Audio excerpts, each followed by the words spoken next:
Chevy Silverado owners, '03 to '07, I believe. Driver door modules integrated into the switch panel, right?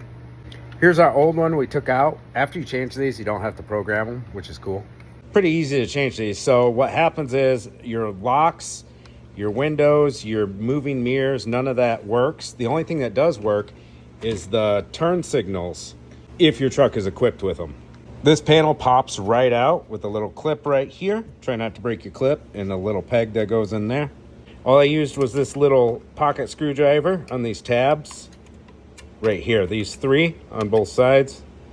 You could see how it clicked in on the old one right here with these little notches. Plug in all your wiring. This little doohickey you press down and pull back, it comes out.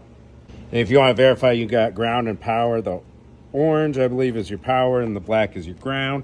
So you're getting power to your module, but nothing's working. Very common issue on the 2003 and up. My local parts stores all around here didn't even offer them. You can order them online from Rock Auto, online dealership, or go to the dealership. That'll work. If you have a Chevy truck, and this happens to you, which it has happened to a lot of people, I hope this helped.